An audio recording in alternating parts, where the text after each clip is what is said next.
자, 따라합시다. 은혜 받으면 우리 영혼의 봄날이 옵니다. 우리 그렇게 잡으러 한번 하시겠습니다. 시작. 은혜 받으면 우리 영혼의 봄날이 옵니다. 믿습니까? 네. 네. 봄바람 이는 은혜가 임하면 그런 날이 올 줄로 믿습니다. 네. 오늘 우리 김민정 집사님의 간증을 참 은혜롭게 잘 들었습니다. 그죠? 네. 어느 날 큰 교회 다니는 어머님이 저희 교회에 저를 만나러 오셨습니다. 딱 꼬집어서 김대현 목사님 좀 보자 하고 오셨어요. 그래서 요 맞은편 커피숍에 들어가서 얘기를 좀 나눴습니다. 빵집에서. 그랬더니 다른 게 아니라 지금 방금 간증한 대로 우리 딸이 하나 있는데 큰 딸이 시집을 가서 이런 어려움을 겪고 있으니 좀 도와줬으면 좋겠다 하는데 제가 저를 어떻게 아셨습니까? 하니까 이제 다른 사람들의 얘기를 풍문으로 듣고 그렇게 이제 오셨다 하셨습니다.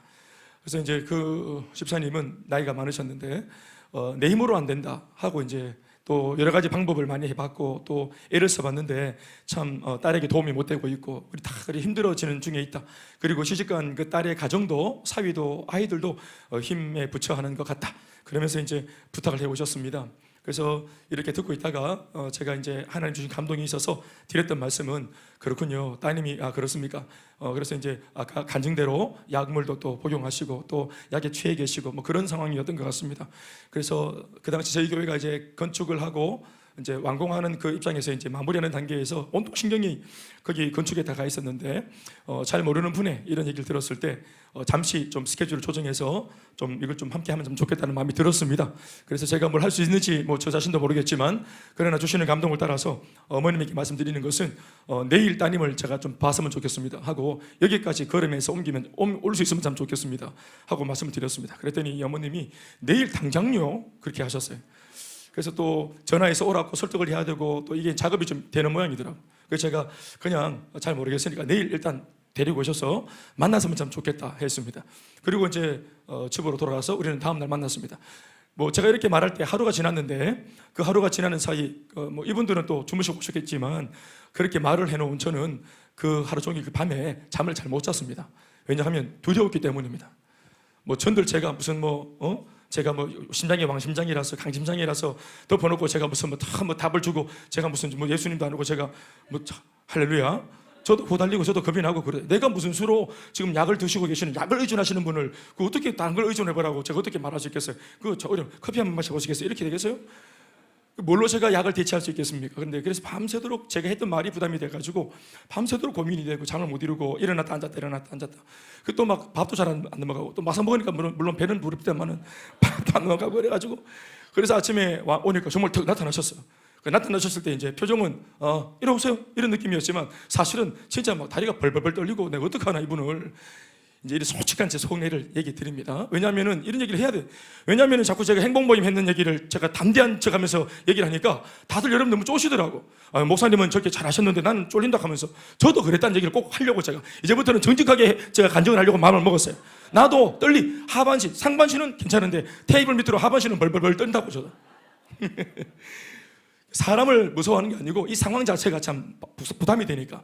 그런데 이제 제가 3가지만 해보자 그랬어요. 처방전 3가지. 하나는 행복 모임을 할 것, 그리고 동시에 예배에 참석할 것, 그리고 동시에 셀가족 모임에 나와볼 것. 그래서 제가 요 3가지로 3중 처방을 줬고 요거를 3개월, 길면 6개월 딱 처방해보고 확실하게 해보게 될 건데 저는 그렇게 믿는데 이렇게 그대로 해보고 만약 그렇게 했는데도 안 되면 저한테 따지고 저를 뭐 깔지 뜯든지 하시라고.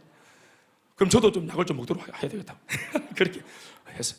그랬는데 이분이 알았다 하고 이제 지금처럼 이런 눈빛입니다. 저분이 그러니까 뭐든지 얘기하면 진지하게 들으시고 이렇게 해서 우리가 다 아는 얘기니까 생략하겠습니다만 결론은 이렇게 회복이 되셔.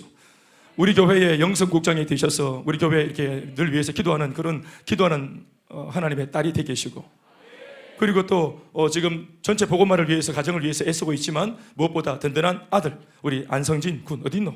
성진이 어디 있어요? 성진이 저렇게 쪼기 있고 무전기 차고 지금 저렇게 지금 전파 방해를 하면서 지금 엄마를 옆에 돕고 있어요. 그래. 자랑스럽다 성진아. 성진 오늘 엄마 간증 들으니까 뭉클하지? 그래. 그런데 처음에 엄마가 막 한참 변화받고 그럴 때 내가 아들 만나서 오라 그랬거든 교회. 그랬더니 인상을 탁 쓰면서 저는 괜찮습니다. 하고 딱 정중하게 사양하더라고. 아, 저는 지금 뭐 예수가 됐습니다 이러면서 하여튼, 그리고 군대 갔다가 휴가차 한 번씩 엄마 교회에 왔는데 예배 드리고, 그리고 조금씩 젖어들고 가다가 지금은 이제 저렇게 무전기를 차고 앉아 있습니다. 하나님이 하시는 줄로 믿습니다. 제가 생각하는 것은 뭐냐면, 오늘 이 사례가 오늘 말씀과 뭔가 이어지는 것이 있어서 제가 말씀을 드리는 겁니다. 제가 생각하는 것은 뭐냐면, 이 자매가 왜 우울했을까? 왜 성진이 엄마가 저렇게 정말 내 목숨을 내가 이렇게 참 끊어버리고 싶을 정도로, 포기하고 싶을 정도로 우울하고 힘들었을까? 그리고 약물을 의지하고 의존해야 될 정도로 저렇게 우울감이 찾아왔을까? 그것은 어떤 사건이나 상황이나 또 마음의 짐이나 이런 여러 가지 다른 것이 아니라, 오늘 제가 가만히 준비한 말씀에 띄어서 딱 생각을 해보니까 이분이 꿈이 없어 그런 것 같아요. 본인이 뭐라 합니까? 이거 하다가 죽어도 좋은 생명 걸 비전과 꿈을 발견해서 행복하다 하지 않습니까? 그러니까 어떻게 보면은 오늘 우리 교회 와서, 이 참 고약한 교회 와가지고 저렇게 국장이 되어서 더 몸은 고대졌어요. 바빠졌어요. 엄마 바쁜 거 알지? 엄마 바빠졌어. 그러니까 교회 만나서 우리가 다 수고하고 무거운 짐을 내려놓고 평안을 얻자고 교회 왔는데, 세상에 마음의 짐을 내려놨는데 이게 육신의 짐은 더 얹어가지고 그렇게 바쁘고, 기도하고 다니고 목도 쉬어 있고 전도하고 이런데 바빠졌어. 그런데 내가 물어보는 거예요. 천지 시간 많을 때보다 지금이 더 행복하지 않습니까? 꿈이 생겼기 때문에. 사람은 모름지기 무엇하며 피곤할 건가? 내가 내 인생을 어디에 쓰면서 내가 늙어갈 건가? 내 인생 한평생 전체를 내가 무엇하며 살 것인가? 그것으로 결론이 나는 것입니다. 아무것도 안 하고 편안하고 손가락 하나도 뭐 물에 안 집어넣고 가만히 모든 사람들이 시중만 듣고 서비스만 받으면서 가만히 내가 얼마나 서비스 많이 받고 대우받고 살았는가? 이게 인생의 질이 아니고, 아멘입니까? 얼마나 아름답게 귀하게 존귀하게 그렇게 사역하고 살며 주님께 쓰임받고 살며, 그렇게 한다고 내 손에 생긴 구둥살, 그러다가 생긴 내 머리가 이렇게 생긴 백발. 물론 저도 참 백발이 면류관인데 저는 좀 신앙이 안 돼가지고 머리를 염색을 해버렸어요. 또 그렇게 뭐 자식들 키운다고 고생하다가 그런 바람에 고민을 하다가 빠져버린 머리 훅 갔죠. 정말 자랑스러운 겁니다. 자랑스러운 거예요. 우리가 뭐 딴짓 하다가 머리에 빠졌어요? 그러니까 꿈 하나 들어갔지. 생명 걸 꿈, 소위 하나님 주신 사명을 가르쳤거든요. 그러니까 저 자매가 보십시오, 얼마나 행복해졌습니까? 이전에는 몸은 괜찮았는데, 다 괜찮았는데 꿈이 없으므로 무료하고, 그러니까 일생이 우울해지고. 사랑하는 여러분, 꿈이 생기면 신이 납니다.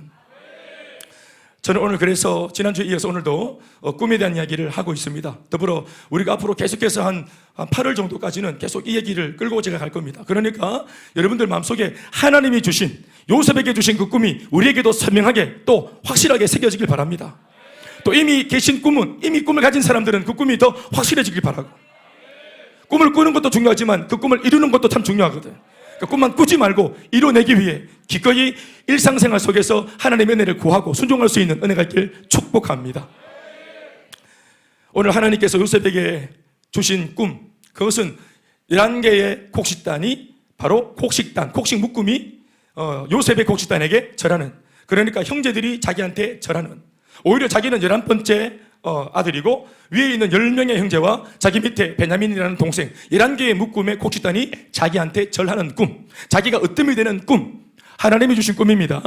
그리고 연거푸 이어지는 꿈은 해와 달과 11개의 별이 요셉, 자기를 상징하는 별에게 절하는 꿈, 그러니까 자기가 사랑하는 가족들에게 비록 혈족이지만 자기가 인사받고 절받는 꿈, 그러니까 쉽게 우리가 접근하면 자기가 잘 되는 꿈이겠죠.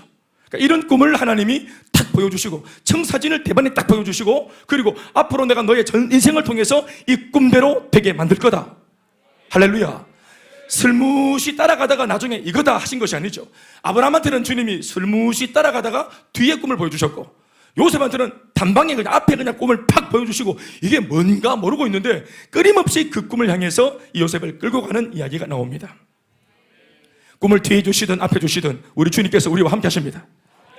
아무튼 하나님께서 요셉에게 주신 꿈은 누구나 잠결에 흔히 꾸는 그런, 모두가 꿀 수 있는 그런 일반적인 꿈이 아니었습니다. 그런 꿈과는 질적으로 완전 달랐습니다. 하나님이 주신 이 꿈은 요셉의 잠 속에만 갇혀있지 않았고 깨어나면 잊혀져 버리는 그런 망상이 아니었습니다. 요셉의 현실의 삶 속에서 이 꿈이 깨어나와서, 꿈속에서, 꿈이 잠에서 뛰어나와서 그 요셉의 모든 삶의 전 영역을 이 꿈이 주도하는 삶으로 요셉의 삶을 뒤집어 엎어 놓습니다. 꿈이 주도하는 인생으로. 소위 꿈이 주도하는 이 새로운 삶이 요셉의 일상 속에서 본격적으로 펼쳐지기 시작하는데, 그 첫 번째 사건이 뭐냐 하면 우리가 읽은 이 본문입니다. 제가 제목을 달았는데 그게 뭐냐 하면, 따라합시다. 분리의 사건. 따라합시다. 분리의 사건. 분리 아시죠? 구분된다, 나누어진다, A와 B를 나누는 거, 분리시키는 것 말입니다. 하나님이 주신 꿈이 이 요셉을 환경적으로 물리적으로 구분짓고 분리시켜버립니다. 오늘 저는 허락된 이 시간 가운데 분리의 이야기를 할 겁니다. 그리고 이 분리의 이야기가 가만히 묵상해 보면 오늘 예수를 믿는 저와 여러분들이 지금 현재 겪고 있고 경험하고 있는 사건입니다. 오늘 본문 12절에서부터 36절 전체에 이르기까지 이렇게나 길고 긴 대서사의 주제는 방금 말씀드린 분리입니다.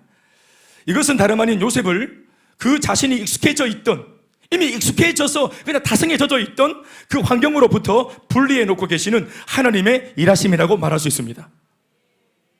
좀 더 직접적으로 말하면 앞으로 요셉에게 꿈을 주시고 이 꿈이 이끌고 가는 그 요셉의 인생이니까 하나님이 하셨다, 혹은 동의문으로 꿈이 요셉의 삶에 나타나서 분리를 시켰다, 꿈이 그렇게 했다, 이렇게 말할 수 있습니다.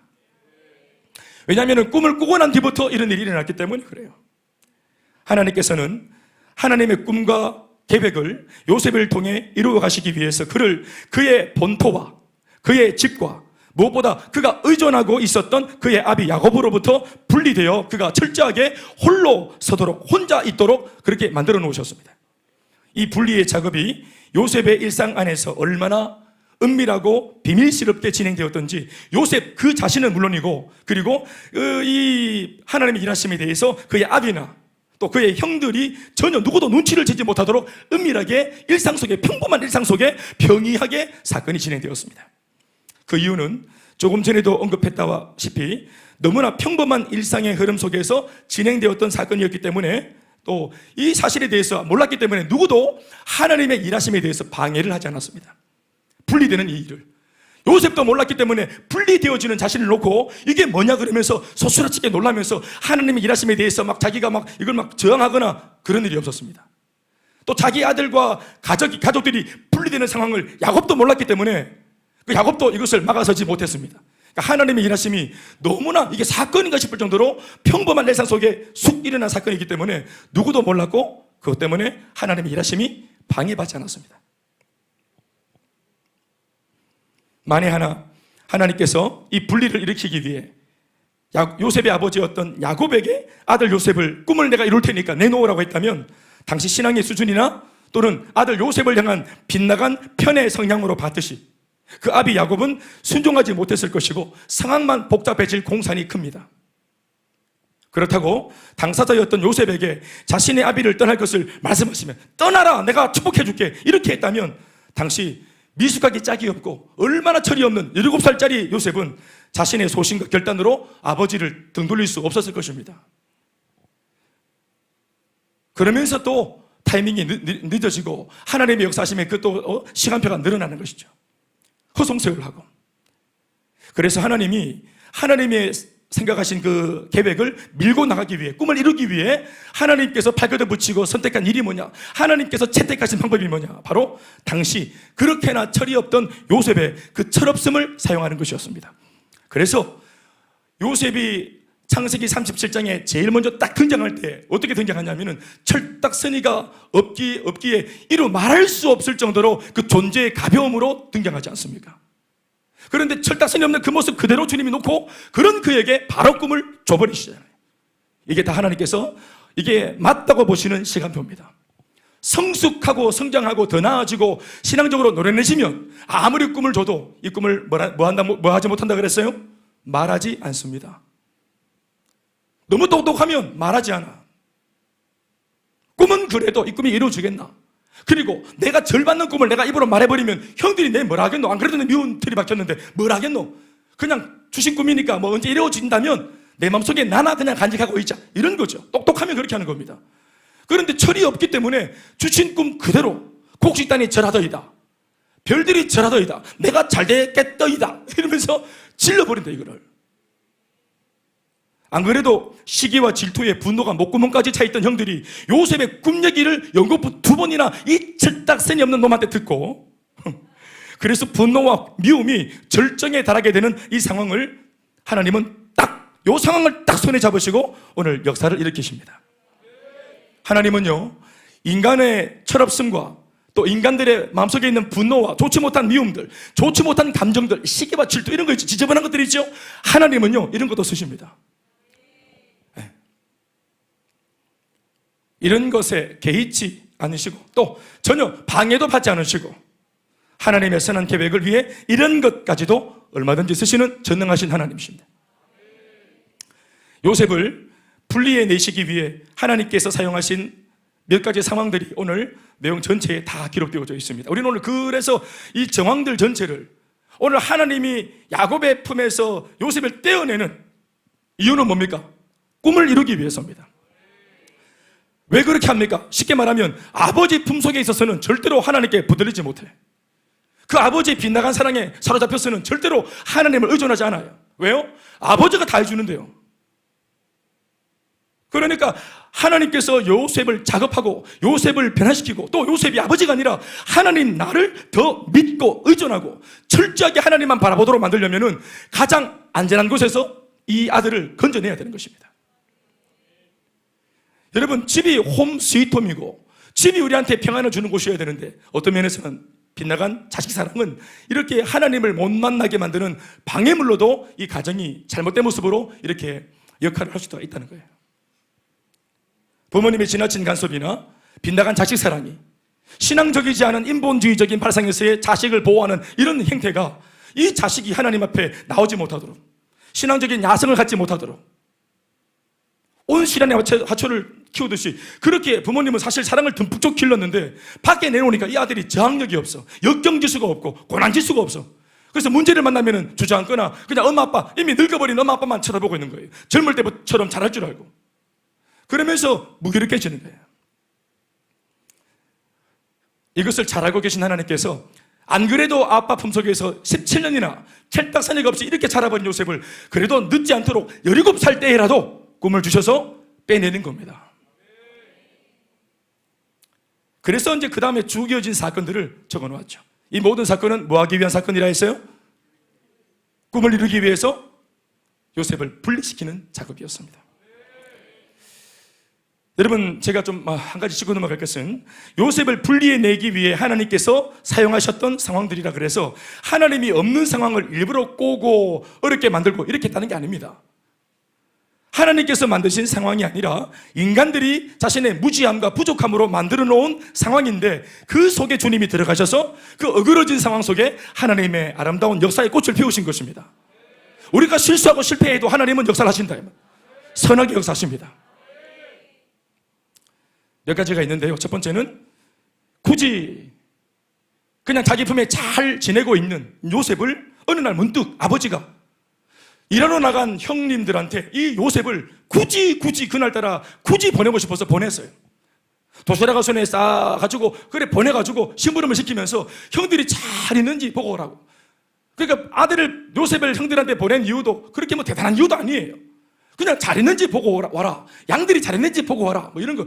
그냥 저녁까지 기다리면 갔다 올 텐데 그게 몹시 궁금해서 이 이상한 호기심 때문에 잘 있는 요셉을 형들한테 보냅니다. 저는 그래서 이 앞에 굳이라는 말을 쓴 겁니다. 굳이 요셉과 그 형들을 또다시 엮으려고 드는 야곱. 이 모습이 딱 적혀 있죠. 오늘 본문 보시면 12절에서 14절에 있는 말씀 읽어보시겠습니다. 다 같이 소리 내어 읽어주세요. 시작. 그의 형들이 세겜에 가서 아버지의 양떼를 칠 때 이스라엘이라고 하는 것은 야곱의 이름입니다. 시작. 이스라엘이 요셉에게 이르되 네 형들이 세겜에서 양을 치지 아니하느냐? 너를 그들에게 보내리라. 요셉이 아버지에게 대답하되 너희가 그리하겠나이다. 이스라엘이 그에게 이르되 가서 네 형들과 양떼가 다 잘 있는지 잘 있어요. 잘 있다고.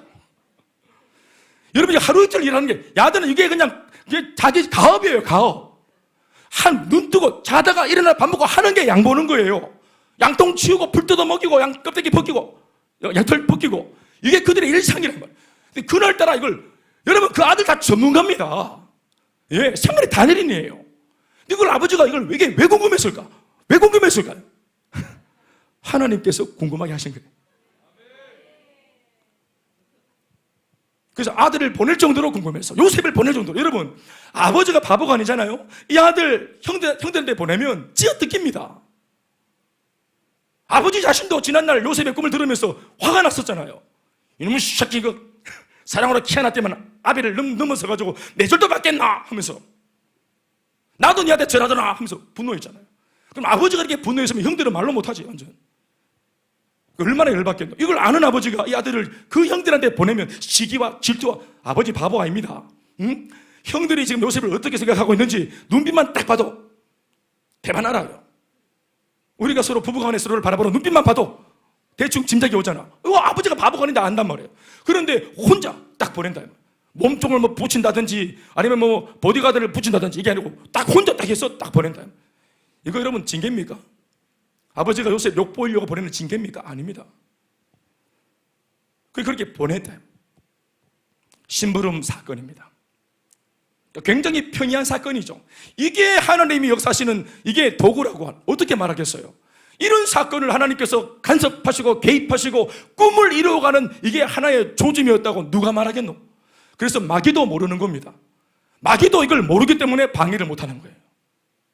그래서 마귀는 바보입니다. 미스테리라. 이거는 뭐 몰라. 저도 모르겠어. 이제 목사가 되어서 해석을 하니까 이게 해석이 되지. 여러분들 몰랐죠? 그러니까 제가 필요하지 않겠어요? 이 뒤에 더 이상 말하지 않으면 얼마나 궁금하겠노? 두 번째 사건이 있어요. 그것은 첫 번째는 야곱의 어떤 반응이었고, 두 번째는 요셉, 이 심부름을 시키는 아버지 앞에서 요셉이 가지는 반응이었어요. 15절로 17절을 다 같이 소리 내어 읽어보시겠습니다. 소리 내주세요. 시작. 어떤 사람이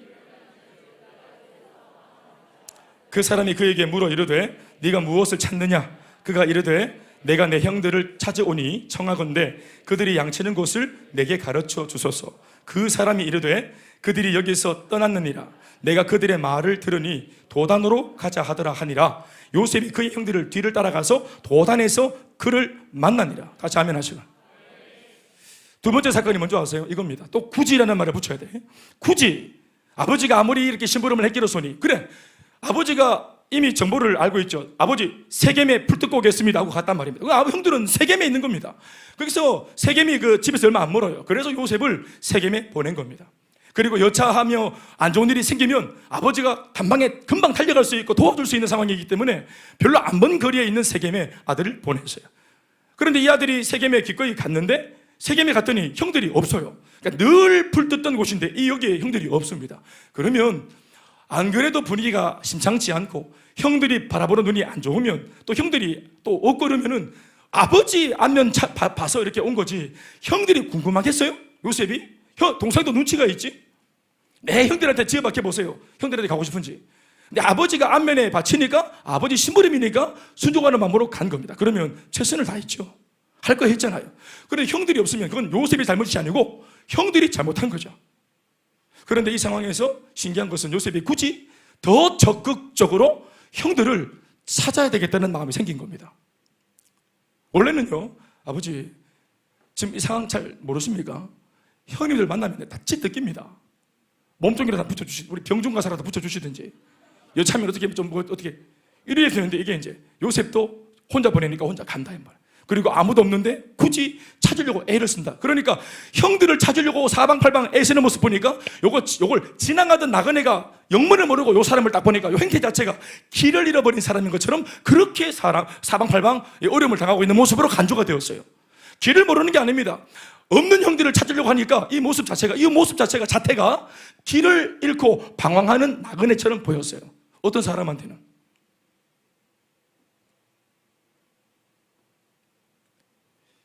하나님께서 이렇게 적극적으로 찾으려고 의지를 굳이 내고 있는 요셉에게 하나님께서 하신 일이 뭐냐면 이름도 없는 무명의 이 나그네를 붙이신 것입니다. 이 나그네도 정보원 역할을 하는데 이 나그네도 참 할 일이 되게 없어요. 요셉을 만나기 위해서 그날따라 그냥 거기에 서성이고 있었던 겁니다. 하나님께서 그렇게 하신 겁니다. 그리고 이 사람이 요셉이 오기 전에 형들 형들인지 모르지. 그러니까 어떤 젊은 청년들이 한 10명이 모여가지고 막 풀을 막 뜯기고 또 막 양떼에 몰고 왔다 갔다 해서 보면은 자기들끼리 대화도 하고 밥도 먹고 이렇게 샀는데 그 수많은 그 행적들을 쭉 보고 들었는데 하필이면 딱 하나 이 나그네가 귀에 남는 소리가 하나 있었어. 수많은 대화를 했을 건데 그 대화 다 기억이 안 남고 딱 한 가지가 귀에 남은 거예요. 뇌리 남는 게 있었어요. 그게 뭐냐면 한 놈이 누군지 모르겠지만 우리 풀 여기서 뜯지 말고 도단으로 가서 풀 뜯자. 도단으로 가자. 이 말을 했는데 그게 귀에 딱 남았다. 수많은 얘기를 했는데 하필이면 도단으로 가서 풀을 뜯자. 이 말이 들어왔고 그리고 굳이 도단으로 간 이 형들의 행보에 대해서 기억을 하고 있네. 이 돈이 됩니까? 어디 있을 건데 이 정보를. 그런데 이 사실을 유일하게 알고 있는 한 사람 그리고 그 답이 궁금한 요셉 이 두 사람이 거기에서 어설프게 이게 우연을 가장해서 만난 겁니다. 하나님께서 이 사람을 만나게 하신 겁니다. 우리 민정집사 어머니가 답을 찾으려고 사방팔방 우야면 좋겠노 우야면 좋겠노 이렇게 찾다가 이게 우연인 듯 야, 큰 숲에 가면 해결될 수 있다더라. 거기 좀 얄궂은 모사 하나 있는데 그거 만나면 해결될 수 있다더라. 그 셀이 짜다리 마른데 그 셀에 가면 해결될 수 있다더라. 그럴 수도 있다더라. 혹시 모르니까 혹시 하는 마음. 굳이 이 소문을 들었는데 굳이 어머님이 그렇게 처음 보는 목사 만나기 좀 어려울 텐데 좀 쉽지 않을 텐데 굳이 다른 교회 다니시는 분이 굳이 오셔서 만나서 내 사정을 얘기하고 한 다리 건너 내 문제도 아니고 한 다리 건너 내 딸의 문제를 얘기하고 얼마나 복잡한 일이에요. 그런데 굳이 그런 일이 굳이 그 만남이 하나님께서 되게 하시려면 만들어지는 것입니다. 용민아 그래 핸드폰 장사 잘 되나? 그래 네 가게 있어서 샀던 핸드폰 잘 되고 있다. 전화 잘 걸리고 잘 받고 잘 되고 있어. 많은 걸 깔아줬는데 카톡만 하고 있다. 다른 건 할 수가 없어서. 자, 저 친구를 보세요. 예? 우리 서분옥 권사님의 큰딸 강명희 집사님이 캐나다에서 개인 볼일로 캐나다에서 그래 괜찮아 왔어요. 2년 동안. 그래서 어머님 아버지 섬기고 또 가족들 섬기고 조카들 섬기고 그러고 있다가 떠나는 마당에 뒤늦게서야 교회의 가치를 발견하고 뒤늦게 훈련을 받고 잃어버린 영혼에 대한 마음이 생겨서 옛날에 같이 신앙생활 해서 지금은 방황하고 있는 저 친구 말 들어보니까 20년째 방황이다 가대. 20년 전에 잠시 떠난다고 떠나 있는 그게 세월이 20년 돼. 그 용민이를 기억하고 용민아 여기 오면 살 수 있다고 그러면서 자기가 불과 캐나다로 돌아가기 전에 불과 몇 주 상간에 이 형제를 소개해서 본인은 지금 캐나다에 가버렸어요. 없고 옛날 교회 누나는 없고 저 친구 20년 방황이 끝나버렸어요. 어떻게 내가 여기까지 밀고 왔는데 내가 20년 동안 어떻게 내가 견디고 왔는데 은혜 안 받고 가급적이면 교회 십자가 피해 다니고 가급적이면 전도하는 것들 피해 다니고 내가 어떻게 숨기고 살았는데 이때까지 어떻게 악으로 깡으로 내가 불순자처럼 살았는데 여기서 무너져 행복 모임 하다가 말씀 듣고 거기서 무너져가지고 바보같이 응? 깡도 없어? 굳이 누나가 만나자 그래서 만나 굳이 그분은 또 캐나다 가면서 또 이걸 또 붙이고 또 붙인다 해서 붙을 수 있어 지도 굳이 행복 모임에 응해보고 또 굳이 말씀 들으면서 마음이 녹아지고 멀리고 그래서 자기가 등록하고 목사님한테 또 핸드폰 팔아먹고 이렇게 할렐루야 이렇게 귀한 일이 일어났어요. 할렐루야 정말 대단한 일이 일어났어요. 지금 저렇게 은혜를 받고 있고 또 저 셀에 잘 적응해서 잘 달려가고 있잖아요. 그리고 본인도 또 여기 또 우리 또 고경석 우리 고명진 고경태는 아들인가요? 그렇죠. 경태 아빠 여기 전도에서 또 이렇게 데려오고 이분도 방황하다 오셨어요? 아니 알겠어. 구지와 구지의 연속되는 사건 속에 하나님이 필연적으로 역사하신 또 개입하신 사건입니다. 그렇죠. 상황만 바라보지 말고 하나님이 상황에 개입하시면 어떤 일이 일어나는 줄 아세요? 인간이 어떤 일을 하면은 사건만 일어나지만 하나님이 사건과 상황 속에 역사하시면 사람의 생명이 살아나는 일이 일어납니다. 그 사람의 인생의 행보가 회복되어지는 사건이 일어납니다. 그러니 하나님이 우리의 모든 일상생활 속에 날마다 때마다 시마다 개입하시기를 축복합니다. 이 사람이 하필이면은 그 청년들의 말을 듣고 기억하고 있고 그걸 물어 찾는 요셉을 보는 순간 기가 막히네. 내가 딱 하나 하는 게 이분은 다른 정보가 없어. 이 사람은 머리가 맑게 아무것도 몰라요. 한 나이가 한 50쯤 되었을까 짐작해보면 50년 동안 뭘 보고 듣고 많이 공부했는데 머릿속에 남아있는 게 아무것도 없어. 딱 하나 남아있는 게 뭐냐면 우리 도단에 갈까? 이거 하나 딱 남아있는. 근데 그거 하나 딱 하는데 그걸 딱 물어보네. 그거를 딱 주는 거야. 도단에 가서 너가 형들 요셉이 도단에 굳이 가겠다고 또 마음을 먹고 갑니다. 왜요? 맑으니까. 맑아요 애가. 영혼이 맑다고. 가서 지읒 끼고 까레 피시고 막 왕따 당하고 이런 거 생각 전혀 안 해. 고려 안 하고 맑아요 애가. 나는 청년들이 이래야 된다고 생각합니다. 요즘 우리 청년들 빠고만 하여튼 이것들 목사님 부르면 맑아야 와야 되는데 왜 부를까? 왜 부를까? 하면서 내 없다 캐라 계속. 구지의 사건입니다. 세 번째 또 하나님께서 작업하신 사건들이 또 있어요. 요셉을 이제 형들이 봅니다. 저기 멀리 오는데 딱 보니까 누가 딱 봐도 그냥 요셉이. 왜 요셉인지 대발 알아봐요. 그러니까 뭔데도 요셉인지 알아봐. 왜 알아본 줄 아세요? 그 빌어먹을 채세고 때문에. 채세고 진짜 내 방금 뭐 빌어먹자 그랬습니까? 속마음이 나와버렸네. 채세고 없는 채세고. 뭐라고 붙이면 좋을까? 형들의 머리 내리속에는 세상에서 제일 싫은 게 채색옷이에요. 마귀 사탄도 아니야. 제일 싫은 거 물으라 그러면 그 채색옷. 상담하잖아. 상담가한테 뭐가 제일 힘드십니까? 채색옷. 세상에서 제일 싫은 게 채색옷이에요. 왜? 이 채색옷을 요셉한테만 입혀가지고는 얼마나 막 공기 두들기면서 이뻐하는지 분노가 막 시기와 질투가 말로 못해. 이거 막 채색옷 보면 분노가 일어나니까 꿈에서도 채색옷 나타나면 놀리뿐다 막. 그러니까 이 채색옷 때문에 일어난 분노 때문에 자기들의 인생도 급이 낮아져 버렸어. 미워하고 싶지 않아요. 시기하고 싶지 않아요. 그런데 아버지의 빗나간 자식사랑 편애 때문에 그걸 입고 있는 이 요셉이고 꼬라지 보기 싫어. 채색옷만 보면 열받았네. 누가 뭐라잖아. 또 딱 요셉이 온다 이게 아니고 채색옷이 온다 이런 느낌. 저거 왔다. 요셉을 보자마자 형들은 다짜고짜 채색옷 아이가 요셉이다 하자마자 제일 먼저 딱 대동단결해서 이구동성으로 10명 모두가 한 입으로 딱 말한 게 뭔지 아십니까? 요셉이다, 채색옷이다 하고 딱 말한 게 뭔지 아세요? 죽이자는 겁니다. 죽이자. 18절로 20절 말씀 다 같이 보시겠습니까? 시작. 요셉이 그들에게 가까이 오기 전에 그들이 요셉을 먼저 멀리서 보고 채색옷 죽이기를 꾀하여. 여러분 이거 쉽지 않습니다. 이게 쉽지 않다고. 사람을 보고 사람을 딱 봤잖아. 서민을 딱 봤잖아. 봤는데 내가 평소에 예를 들어서 평상시에 안 좋아해도 서민을 이렇게 갑자기 생각도 안 했는데 갑자기 만났어요. 만나자마자 사람이 저걸 죽여야 되겠다 이렇게 이 생각하기가 쉬운 게 아닙니다. 물론 밉지만 저 미운 놈이 왔네. 어떤 사건이 만들어지고 이 인간 이거 또 이 짓을 하네. 이거 채색옷 또 설치 샀네. 이게 막 분노가 유발되었을 때 지기볼까 이런 거지. 죽이는 것도 사람 죽이는 게 장난이야. 지 동생 죽이는 거예요. 그러면 죽일까 말까 죽이다 살리다 생각 속에서 전쟁이 일어나야 된다고. 그런데 딱 보자마자 멀리서 요셉이다 당하지 요셉이다 죽이자 이렇게 하기가 돼. 이거 굉장히 어렵습니다. 예? 우리 회사 가서 미운 사람들 많은데 안녕하십니까 과장님 찍어야 되겠다 생각합니까? 우리 아무리 사실 사역하다가 힘이 들어도 저 속상하게 하는 속 썩이는 셀 가족을 볼 때 셀에서 만났을 때 집사님 오셨습니까? 속으로 저걸 찍혀야 되겠다 생각하기 어려워요. 그건 예? 제가 딸아이가 셋인데 아무리 저를 속상하게 해도 죽여야 되겠다 생각을 한 적은 없어요. 죽으면 어떡할까 생각하지. 저걸 찍어야 되겠다. 이렇게 우리가 아무리 사실 마음이 안 좋고 우리 부인들도 마찬가지. 남편이 아무리 속을 썩여도 저걸 퇴근하셨어요. 여보 어서 오세요. 찍어야 되겠다 생각하면 이거 정말 어려운 겁니다. 어떤 사건도 없는데 보자마자 찍히게. 그것도 여러 사람이 함께.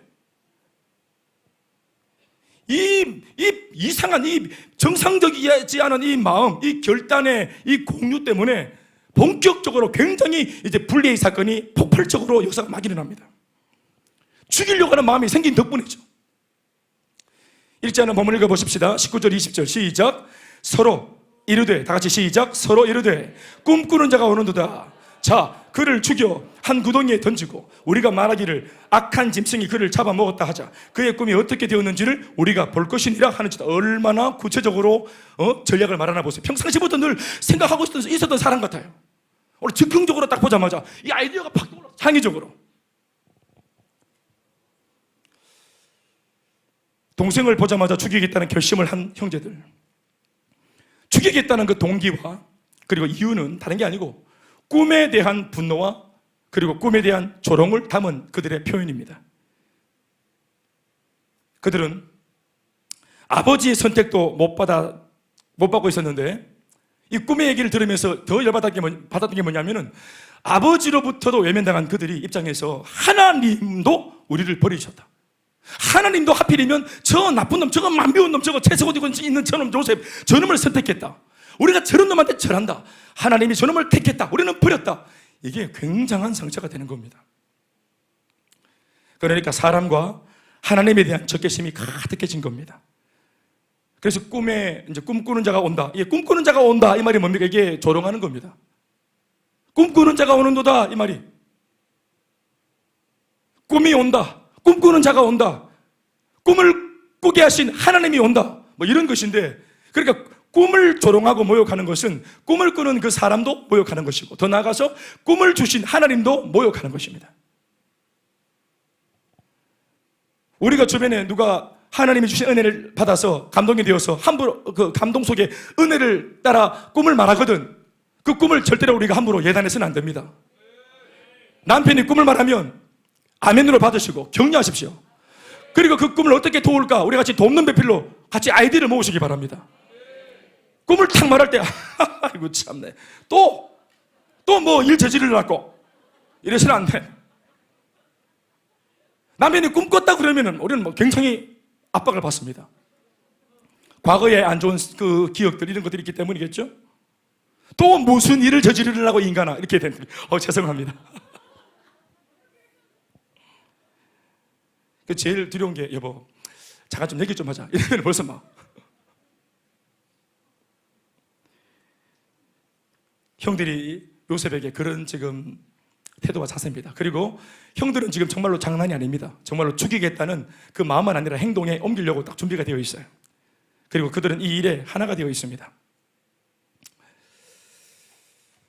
그러나 이 형제들이 가지고 있는 잘못된 계획대로 일이 진행되어서는 안 되겠죠. 다 자매입니까? 그래서 하나님께서 보고 계시고 또 간접적으로 역사하시다가 이 요셉을 죽이겠다는 대목에서는 적극적으로 개입을 하셔서 이 요셉이 위기를 모면하도록, 적어도 죽는 것에서는 모면하도록, 생명은 건지도록 하나님께서 역사를 하십니다. 그렇게 결정적으로 하나님이 개입하셔서 역사하셔서 그렇게 위기를 모면하게 만들어주는 일에 쓰임받은 사람이 있었는데, 그게 누구냐면은 그 형제들 가운데 두 사람, 르우벤과 그리고 유다라고 하는 형제들입니다. 그러니까 네 번째 하나님이 요셉을 분리하기 위해 일하신 네 번째 환경이 뭐냐 하면, 말없이 의견을 달리하는 뜻밖의 인물을 등장시킨 것입니다. 21절로 22절 말씀을 보시면 르우벤이 그 역할을 합니다. 다 같이 읽습니다. 시작. 르우벤이 듣고 요셉을 그들의 손에서 구원하려 하여 이르되 우리가 그의 생명은 해치지 말자, 우리가 그의 생명을 건들지 말자, 죽이는 건 아니잖아 하고 이렇게 딱 이게 정신이 돌아오는 거죠. 이게 르우벤이 감정이 충만하지만 그 모두가 감정이 안 좋아서 마음이 막 들떠 있을 때, 그래도 하나님이 르우벤에게 이런 건강한 상식을 주셔가지고 이건 아니잖아 하고 마지노선을 지킬 수 있는 마음을 하나님이 넣어줍니다. 르우벤이 그렇게 하려고 했던 것이 아닙니다. 르우벤도 똑같이 마음이 안 좋은데도 하나님께서 그렇게 군중 심리에 의해서 같이 이렇게 도매급으로 넘어가지 않도록 한 사람쯤한테는 이렇게 건강한 판단력을 주시는 것입니다. 또 26절로 27절을 보시면 유다도 이런 모습으로 요셉에게 도움을 주는 사람으로 등장합니다. 다 같이 읽어보시겠습니다. 시작.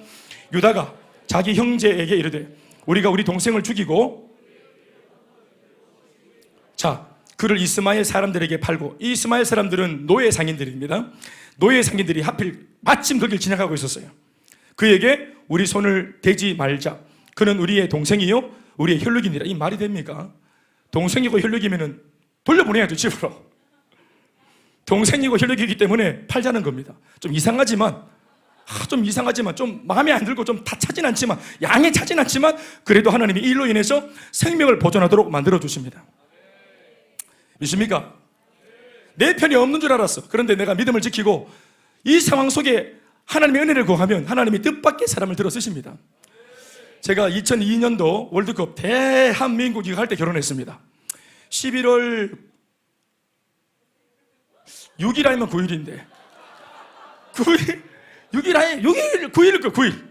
9일, 큰일 났다. 9일입니다. 9일. 9일 날 결혼을 했어요. 9일 날 결혼했고, 그리고, 설마 죽이겠어요? 9일 우리 같이 했고, 그리고 이제 2달이 지나서 우리 구정을 맞았어. 그러니까 새댁이 이제 색동 저고리 입고 이래가 저도 이제 총각으로 있다가 저희 집안 문중에 이제 양복 입고 이래가 이제 저도 이제 새신랑이니까 신랑 신부가 이제 저희 집이죠. 그러니까 우리 아내한테는 이제 시댁이잖아요. 그러니까 큰 집에 그 당시만 해도 제사를 지냈으니까 저희 집만 제사를 안 지냈지 거긴 제사를 다 지냈습니다. 그러니까 아내랑 저랑 같이 이제 큰 집에, 큰 집은 말 그대로 큰 아버지가 계시는 큰 집이잖아요. 어렵습니다. 어렵다고. 거기에서 지금 제가 그 당시에 혼자 부독 하나 혼자 고군분투하고 있어요. 적극적으로 복음을 전포해야 되는데 그 정도까지 안 돼가지고 제가 저 혼자 선방을 하고 있었어요. 그러니까 제사를 빡세게 지내는데 제가 이제 초창기 때는 아예 제사만 안 지내고 거실에 앉아 있다가 또 받은 은혜가 있어서 또 우리 식구들이 불쌍해서 아 내가 이게 대적 기도해야 되겠다. 악한 영들이 우리 집안을 건들지 못하도록 내가 기도를 해야 되겠다 해서 언제서부턴가는 그 제사 지내는 방에 들어가서 제사는 안 지내는데 맨 뒤에 이래 서가지고 이렇게 고개 숙이고 대적 기도를 막 합니다. 아무도 모르죠. 제가 대적 이거 여러분 혹시 어설프게 흉내 내가지고 입으로만 말하고 나사는 예수 이름 찾고 막 떠나보내고 막 나가라 하고 이러면 절단난데 떠나갈지어다 하면은 죽는다 아주. 그래서 제가 속으로 떠나갈지어다 이렇게 막 기도를 하는 거예요. 그렇죠. 촛불이 꺼질지어다 이렇게 하면서 그래 뭐 절하고 그리고 이제 뭐 떡국 먹고 이렇게 하는. 그런데 처음으로 제 아내를 데리고 가서 이제 같이 저는 서 있고 아내는 밖에 있고 그리고 이제 제사가 다 마치고 저는 이제 병풍 치우고 또 밑에 깔아놓은 자리에 말고 이제 내가 치우고 도와주는 거죠. 섬기기 위해서. 그때 이제 아내는 밖에서 설거지 같이 돕고 있고. 야, 그런데 밖에서 얼마 차이는 안 지났는데 갑자기 내보다 7살 많은 우리 큰 집의 형님이 저보다 7살 많으니까 전체 문중으로 치면은 나이가 그렇게 안 많다 이 말입니다. 근데 형님이 갑자기 음복을 하면 우리 참고로 저희 집은 음복을 이렇게 우리 음복을 이렇게 이렇게 음복을 합니다. 이게 음복이 아니라 우리는 집은 음복을 이렇게 음복을 빙자한 이제 이렇게 들이키기. 그러니까 빨리 취해부재. 그 형님은 늘 사람이 참 젠틀하고 참 반듯한 사람이라. 근데 형님이 갑자기 그날 내가 잘못 들었는지 안에서 뭘 정리하고 있는데 큰 소리가 막 나는 거예요. 거실에 어른들 다 있는 데서. 그래서 내가 다 들어보니까 형님인데 그래서 형님이 보니까 술 취했어.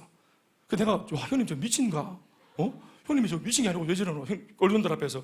그냥 막 소리를 막 지르는데 나 술주정한 줄 알았는데 가만 들어보니까 메시지가 있는 거예요. 메시지가. 우리 의성김과 사비공파 가문이 잘된 게 뭐가 있어요? 어른들 앞에서. 어른들이 이놈의 새끼 안 하고 고개를 팍 숙이고 있는 거야. 왜? 잘 안 되고 있으니까. 아재는 저 뭐 나가고 바람이 나가지고 한참 있다가 안 들리가 들어와가지고 돌아가시면서 자식들 임종도 안 보고 막 그냥 그 죽어보고 그리고 또 뭐 술 먹고 또 아재는 또 저렇게 뭐 더 풍지마산 나쁘고 또 이 집은 또 이렇고 저 집은 저렇고 우리 이렇게 죽도록 예배한다. 제사를 드리면 뭐 하노 이거? 그러니까 제사 드리다 이 형님이 분노가 난 거예요. 분노가 이 제사 막 다들이 있는 애 없는 제사 다 드렸는데 이 뭐냐고 짓고라지가 하면서 막 분노를 막 얘기한 거예요. 되는 게 하나도 없어요. 내 보이기네 하면서 막 말은 바른 말을 하는 거잖아요.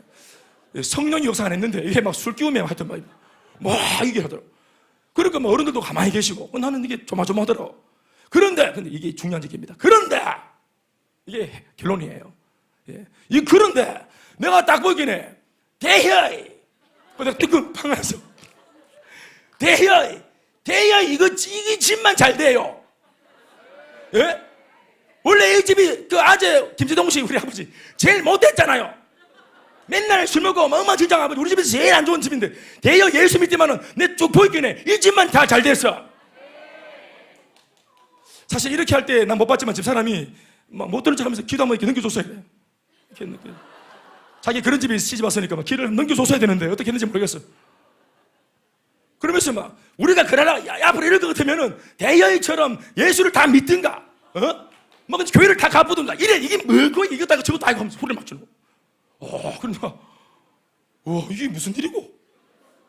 그런데 그걸 받아갖고 누가 대꾸를 하는데 뜩 들어볼게요. 우리 엄마가 이분은 막 외쳤어. 그런데 우리 어머니는 조용한 목소리로 근데 저 아주바님 예 그러고 질보야 저 바래 우리 집 전부 다 우리 집 알지 예 우리 집 사람 우리 박한양만 그 옆에 앉아 계셨어요.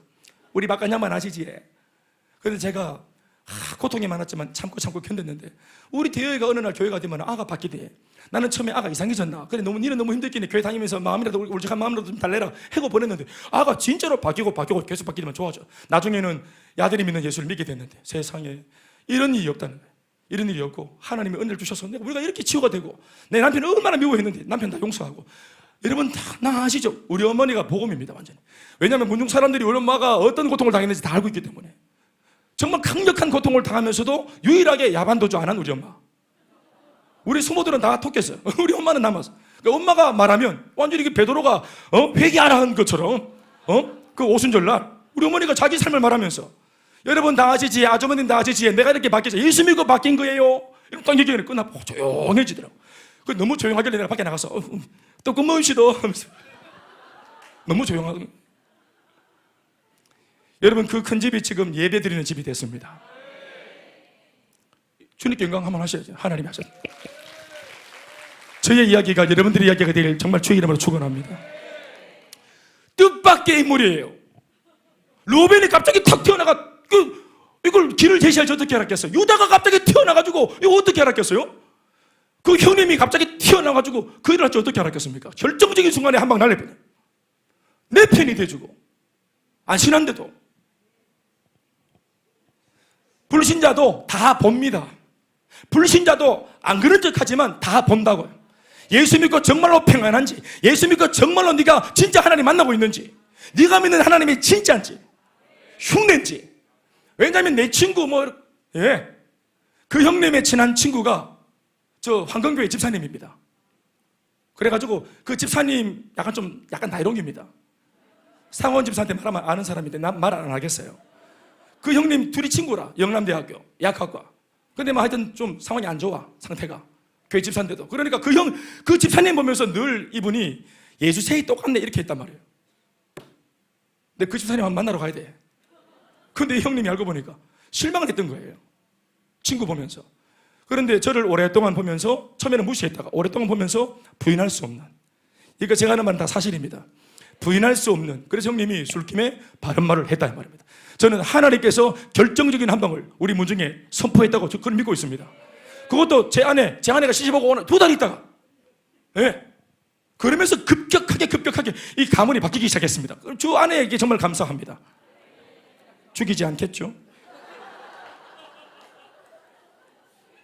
여러분 가만히 본문을 우리가 그 사람들과 같이 눈높이로 같은 감정선을 가지고 들어가 보면 발견할 수 있는 게 뭐냐면 루벤과 유다가 정말 그러면 하나님 손에 붙들려서 은혜 가운데 이런 짓을 했는가? 아니라는 것입니다. 따지고 보면 요셉을 살리기 위해 의견을 제시했고 죽는 것 외에 다른 방법을 제시한 이 두 형제는 사실 겁이 나서 그랬던 거예요. 자기 개인 문제 때문에 했던 거예요. 아버지가 겁이 났던 겁니다. 그런데 하나님께서는 이들의 유약해 빠진 성격을 통해 어쨌든 요셉이 화를 면하도록 역사하셨습니다. 그 당시 노예 상인들은 사람, 짐승 안 가리고 뭐든지 사고 파는 사람들이거든. 그 사람들한테 유다의 제안을 받아서 요셉을 팔죠. 아까 우리 구덩이에 집어넣었다가 본문에 보시면 저 뒤에 보시면 보십시오. 뭐라고 적고 있습니까? 구덩이에 빠져있는 요셉 보십시오. 23절 말씀에 읽어보실까? 시작. 요셉이 형들에게 이르되 이름에 그의 형들이 요셉의 옷 곧 그가 입은 채색 옷을 채색 옷 어떤 것인지 아시죠? 채색 옷을 일단 벗기고 봐야 돼요. 그를 잡아 구덩이에 던졌는데 그 구덩이는 빈 것이라 그 속에 물이 없더라. 사실은 물이 있었어야 되는 거예요. 물이 있는 게 도움이 됐을까? 없는 게 도움이 됐을까요? 쿠션이 없어. 던졌는데 구덩이에 물이 없어. 완전 땅바닥에 처박혀가지고. 이런 고통을 당했지만 그러니까 아버지 집에서 그 다음 세겜으로 세겜에서 도단으로 도단에서 구덩이로 구덩이에서 노예 상인한테 팔려가지고 오늘 보면 저 뒤에 36절 말씀 보시면 애굽까지 팔려갑니다. 그래서 오늘 이 본문은 좀 길지만 이걸 다 읽었어야 되는 거예요. 몇 가지 지명들이 계속 나오죠. 이게 다 뭐냐 하면 요셉이 집에서 나와서 계속 어떤 사건 때문에 본인의 의지와 상관없이 옮겨갔던 그런 지명들입니다. 나중에 정신을 딱 차리고 보니까 자기가 어디 있어요? 애굽에 있어요. 애굽에 있습니다. 가나안 땅에 원래 가나안 땅에 살았거든. 거기서 나와가고 애굽에 참고로 여러분 알 것은 여기서 요셉이 나중에 자손들을 다 낳아가지고 기르고 또 밑에 또 후손들을 번창시키면서 이때 자리 잡은 애굽에서 요셉의 자손들이 쫙 그 땅을 차지하면서 어떤 백성이 됩니까? 출애굽 1장에 나오는 그 배경에 바로 애굽에서 종살이하던 요셉의 후손의 모습으로 등장하는 거예요. 그리고 거기서 모세를 통해 어디로 다시 갑니까? 다시 가나안으로 다시 돌아가잖아요. 할렐루야. 이게 기가 막힌 역사를 하나님이 하신 겁니다. 또 여기에는 다 의미가 있는데 애굽으로 들어간 이야기와 출애굽에서 나온 이야기, 여기에 의미가 있어요. 그 나중에 제가 이걸 한번 설명해 드리겠습니다. 아무튼 오늘 이야기는 이 아브라함의 자손들이 애굽으로 들어가는 이야기를 오늘 우리가 과정을 듣고 있습니다. 크게 보면 그런 것이고 작게 보면은 요셉이 그렇게 애굽으로 들어가는 이야기. 왠 줄 아십니까? 애굽에 요셉을 집어넣어서 하나님이 이 애굽에서 요셉을 통해 긴히 하실 일이 있기 때문이었습니다. 그 일은 애굽에 가야만 할 수 있는 일이고 애굽에서 요셉이 어떠한 형태로 만들어져야만 강력한 사람으로 영향력을 발휘할 수 있기 때문에 그렇습니다. 우리는 마침 그리고 그 일이 뭔지 압니다. 애굽에서 애굽의 총리가 되어서 나중에 바로왕 다음으로 어떤 권력을 가지고 집행할 수 있는 권한을 가지고 그가 했던 일이 뭐였습니까? 바로 풍년기에 흥청망청 써버리는 양식을 잘 하나님 지혜로 모아놨다가 이어지는 7년 흉년 가운데 먹거리 없어 다 죽어갈 때 하나님 지혜로 비축해둔 양식을 이 권한 가진 애굽의 총리였던 요셉이 풀어줌으로써 요셉 때문에 고대 건동 팔레스타인 모든 사람들이 야곱의 자신의 식솔들은 물론이거니와 심지어 다른 이방 족속들도 이 애굽의 총리로 있는 이 요셉 때문에 다 생존하게 되어지는 것이라 말이에요. 하나님께서 요셉을 그렇게 쓰시려면 애굽에 가야 됩니다. 그래서 기가 막힌 얘기가 나오죠. 저 뒤에 보세요. 36절 말씀 읽어볼까요? 시작. 그 미디안, 다시 읽어주세요. 시작. 그 미디안 사람들은 그를 애굽에서 바로의 신하 친위대장 보디발에게 팔았더라. 다시 한번 하십시다. 이게 오늘 굉장한 암시와 어떤 복선을 깔아주는 귀한 말씀입니다. 그리고 요셉은 하나님의 은혜를 따라서 하나님께 쓰임받기 위해 정말로 반드시 가야만 하는, 누군가는 가야만 하는 애굽에 하나님 앞에 부름받아 그 자리에 혈혈단신 혼자 가게 되었고, 그것도 구체적으로 말하기를 애굽에 그냥 간 게 아니라 애굽에, 여기 나오는 이름들을 잘 떠올려 보세요. 한 절에 다 나오죠. 중요한 이름들이 나오죠. 애굽, 또 바로, 그리고 보디발 친위대장 보디발. 요셉 인생에 있어가지고 아주 중요한 지명, 아주 중요한 사람들이 등장하고 있어요. 거기 가야만 만날 수 있는 사람, 거기 가야만 깨달을 수 있는 하나님의 메시지들. 오늘 이 자리에 왔기 때문에, 어디에서도 듣지 못하는 메시지를 이 자리에 몸을 담았기 때문에 오늘 선포되는 말씀을 우리의 두 귀로 듣고 있습니다. 저는 이것이 우연이 아닌 줄로 믿습니다. 말씀 뵙겠습니다. 한 가지 우리가 짚고 넘어가야 될 것은 불 이야기를 좀 마무리합시다. 29절로 35절을 읽어보면 다 읽지는 않겠습니다. 동생을 팔아먹었어요. 이 모든 일의 형제들은 다 공범입니다. 그래서 누구도 이것을 발설하면 안 되고, 요셉은 악한 짐승한테 뜯겨서 죽은 것으로 그들은 이미 정리를 했습니다. 그리고 피를 묻혀서, 짐승에 피를 묻혀서 피가 묻어있는 이 옷을 채색, 이 채색 옷이 참 귀한 역할을 하는 거예요. 피가 묻어있는 채색 옷을 들어서 아버지에게로 들고 가서 한번 보이소 하고 딱 내놓으니까 아버지가 딱 보자마자 아들 옷이거든. 그러니까 아버지가 뭐라고 인정합니까? 내 아들이 악한 짐승한테 먹혔구나, 내 아들 죽었구나. 그러면서 실제로 장례식을 치르고 애곡을 합니다. 여러분 어떻습니까?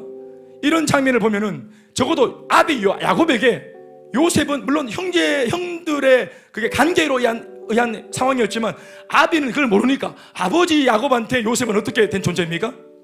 죽은 아들입니다. 죽은 아들이라. 만약 어디에서라도 살아있고 실종 정도 되었다면 아버지가 생명 다해 기간이 얼마나 걸리고 얼마나 힘이 들든지 총동원해서 아들을 찾으러 나섰을 거예요. 또 그 집착이. 그런데 형들의 말을 들어보니, 다른 아들의 말을 들어보니 요셉이 죽었다는 거예요. 요셉 스스로가 거짓말한 게 아닙니다. 아버지 좀 집착 좀 거두라고 거짓말한 게 아니라 형들이 자기 창께로 들려준 이야기가 요셉은 죽었다는 것입니다. 여러분, 이 죽음의 선포로 인해서 그제서야 야곱이 그렇게 극진히 편애하고 지나칠 정도로 사랑하고 집착하고 그리 매어있던 이 요셉을 놓아줍니다. 왜요? 죽었으니까. 그리고 형제들에게도 요셉은 죽은 형제입니다. 왜냐하면은 모두가 다 이 거짓말에 공범이 되었기 때문에 적어도 살아생전 그들이 아버지 앞에서 스스로들도 요셉 이야기를 하는 것은 불문율이라 아무도 이후로 요셉에 대한 이름을 입에 담지 않습니다. 그러니 이 가족들 모두에게 요셉은 이 사건으로 인해서 죽어서 잊혀진 존재가 된 것입니다. 사랑하는 여러분, 이 장례를 통해 완벽한 분리가 일어났습니다. 그 말은 이제부터 이 시간부터 하나님은 전적으로 요셉의 하나님이 될 수 있습니다. 요셉도 더 이상 누구의 간섭도 받지 않습니다. 이제 의존할 대상이 없습니다. 혈혈단신 이제 애굽의 종으로 팔려갔으므로 누구에게 내가 과거에 뭐 누구였다 이런 말 못합니다. 아브라함의 자손이다 이런 말 못합니다. 그러니까 환경적으로 상황적으로 요셉도 유익한 것은 이제 빗나간 아버지의 애정에 구걸하지 않습니다. 아버지를 의존하지 않습니다. 형들은 물론이고. 그러니 요셉은 마음의 결심을 합니다. 비록 철딱선이 없는 요셉이지만 이 철없는 것을 버리고 철을 가지면서 시간이 들면서 그가 단호하게 결단합니다. 아무도 없다. 정신 차리자. 그리고 지금부터 내 하나님을 바라보자. 아무도 없다. 하나님만 바라보자. 하나님만 철저하게 의존하자. 그러면서 17살 철버지 요셉이 신앙이 막 들어가기 시작합니다. 이때부터. 근데 얼마나 건강하고 얼마나 다부진 신앙이 이때부터 들어가는지 몰라요. 여러분, 그 다음부터 펼쳐진 이야기 아시죠? 어떤 유혹에도 신앙을 팔아먹지 않을 정도로 형들한테 당했으나 요 고비를 넘기고 형들한테 복수해야지 이런 복수심도 없습니다. 그리고 인간적인 아버지에 대한 그리움도 다 정리합니다. 모든 것을 다 정리하고 상황을 받아들이고 하나님 앞에 홀로 서서 주님만 바라보기로 결정합니다. 왜요? 주님만 바라볼 수밖에 없도록 만들었기 때문에 상황이. 그래서 하나님만 바라보기로 그가 결정한 것입니다. 우리는 하나님만 바라보도록 상황이 만들어졌는데도 그래도 우리는 자꾸 하나님의 생각을 빗나가게 사람을 의지하고 이미 지나간 사람인데 자꾸 더듬어 찾고 인간의 방법으로 이 환경은 절대로 내가 경험하지 말아야 될 환경이라고 이거 뭔가 잘못된 것이라고 이 상황을 부인하고 부정하는 사람이 있습니다. 아닙니다. 눈으로 볼 때, 인간의 눈으로 볼 때는 지금 꿈 한 번 꾸고 내리막길로 쭉 내려온 것처럼 보이지만 우리 다 전체 얘기를 다 알고 있죠? 거기 갔기 때문에 애굽의 총리로 등극할 수 있는 놀라운 계기를 마련했습니다. 어떤 면에서는 꿈을 꾸고 꿈이 이루어지는 제대로 된 길을 걸었습니다. 예수 믿고 신앙을 따르고 사명 따르고 주님 주신 마음을 따라가서 손해보는 바람에 나는 망쳤다, 예수 믿고 망쳤다. 아닙니다. 아브라함도 본토 친척 아비 가장 익숙했던 자리로부터 하나님을 제일 먼저 처음 만날 때 하나님을 가슴 깊이 아로새길 때 모든 것을 다 뒤로하고 본토 친척집을 떠나는 것으로부터 신앙이 시작되었습니다. 모세도 80년 동안이나 자기의 삶에 40년 동안이나 자기의 삶에 익숙했던 바로의 궁전을 떠나는 사건으로 실수를 통해 떠나야만 하는 상황이 만들어져서 떠남으로 철저하게 하나님만 바라보게 되었습니다. 세례 요한도 8살이 되었을 때 아버지가 직접 그 광야로 이 아들을 집어넣었습니다.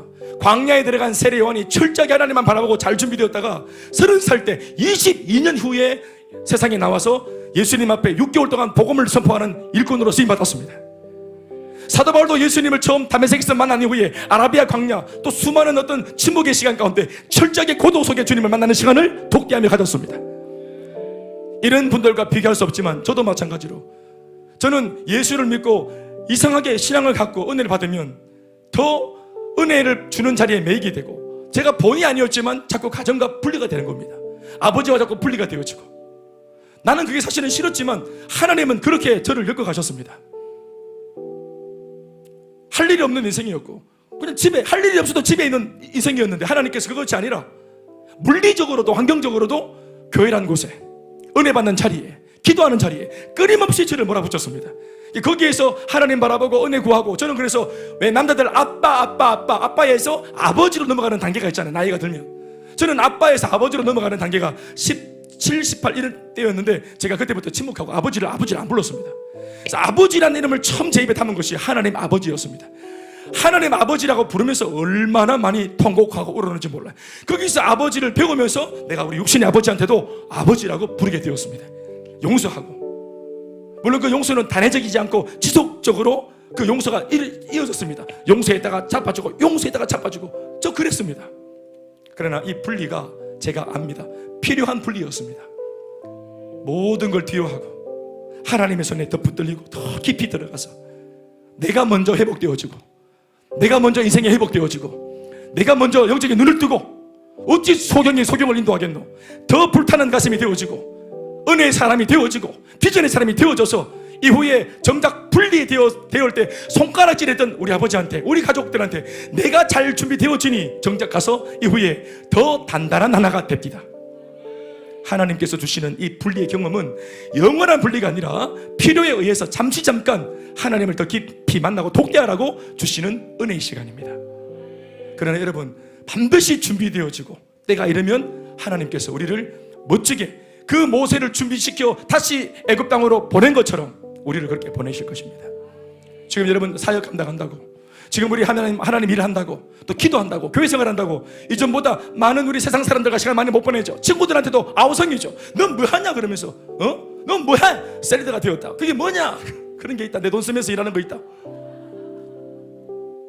이해 못하는 친구들 앞에 우리가 정말 세상 친구를 만나도 유혹받지 않고 우리가 복음으로 압도할 수 있는 그 지경에 이르기까지 잘 준비되어져서 우리 반드시 다음에 그들을 만날 겁니다. 중요한 것은 얼마나 잘 준비될 수 있는가, 그리고 하나님께서 주시는 이 은혜의 분리의 경험을 얼마나 기쁨으로 잘 받아들이고 이 고독한 시간에 내가 반응하며 침묵하며 주님만 바라보고 갈 수 있는가, 그것이 관건인 겁니다. 사랑하는 여러분, 이 모든 과정이 뭡니까? 꿈이 실수 없고 오차 없이 철저하게 완벽하게 이루어져가는 과정입니다. 우리 모두가 그런 가운데 있습니다. 그래서 지금 잠시 고독한 겁니다. 그래서 지금 잠시 외로운 겁니다. 그래서 지금 잠시 사람들이 내 주변에 없는 것처럼 느껴지는 것입니다. 여러분 따라합시다. 잘 되고 있습니다. 위대한 역사가 일어날 겁니다. 옆에 사람에게 우리 격려하며 박수하시겠습니다. 힘찬 박수. 또 하나님께도 영광의 박수 하시겠습니다.